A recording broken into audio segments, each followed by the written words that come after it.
Seres humanos que acompanham o Planeta Podcast, temos um recado para vocês. Show do Planeta Stand-Up, link na descrição. Vamos então tirar o bem ou o mal da situação, Ok. da equação, né? Uhum.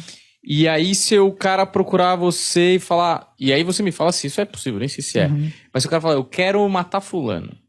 E aqui a gente tá excluindo o bem e o mal. Né? Sim.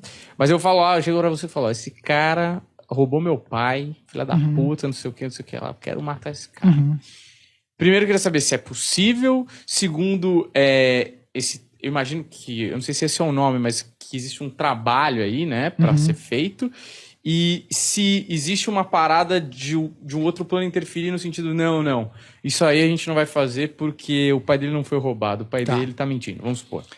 Vou te levar primeiro para a América Central.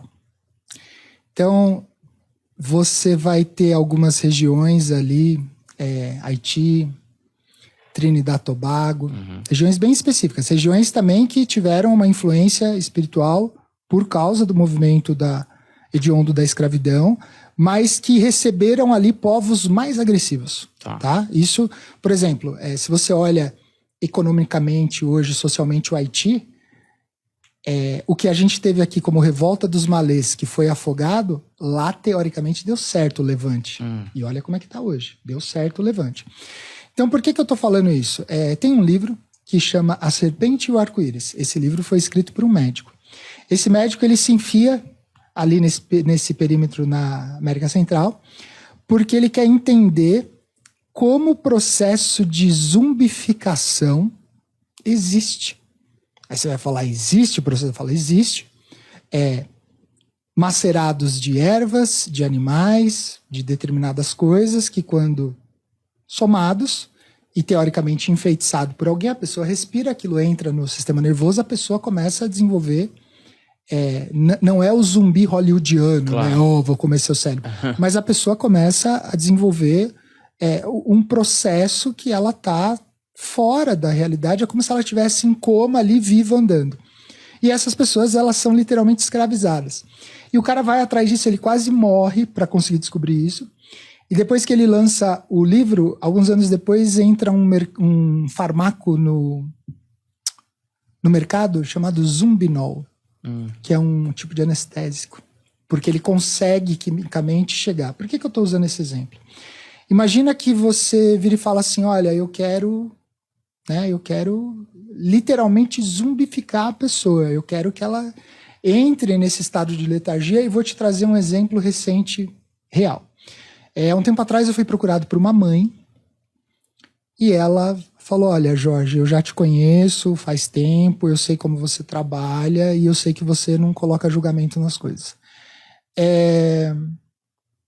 O pai da minha filha, meu ex-marido, eu consigo provar isso, eu tenho prova, tudo certinho, ele estuprou a própria filha. Eu não quero matar ele, mas eu quero que ele seja preso e eu quero que isso aconteça dentro da cadeia. Eu quero que lá dentro da cadeia ele chegue a ser preso para que dentro da cadeia os outros presos saibam que ele estuprou uma criança. Se eu coloco entre bem e mal, putz, foi um mal. Se eu coloco dentro da moralidade, eu viro para ele e falo, ok, vamos fazer. Essa ideia de que eu posso matar alguém, cara, ia ser fantástico, né? Ia ser incrível. Falar, eu vou acabar com a vida da pessoa, eu vou lá, faço um negocinho, a pessoa...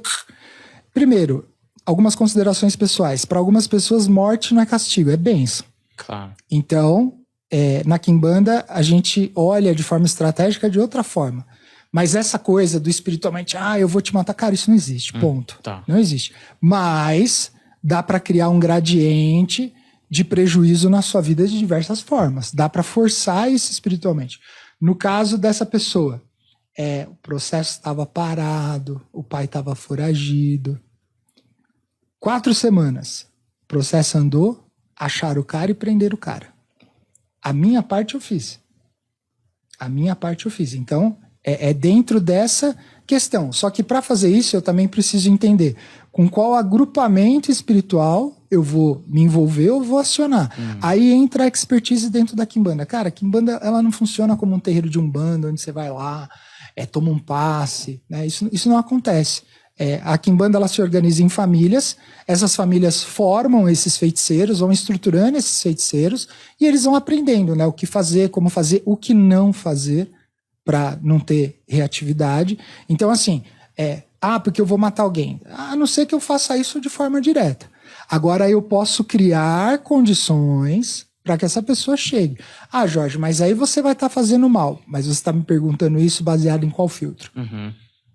A gente olha um pai que fez isso com a própria filha, eu não tenho aí grandes considerações a fazer.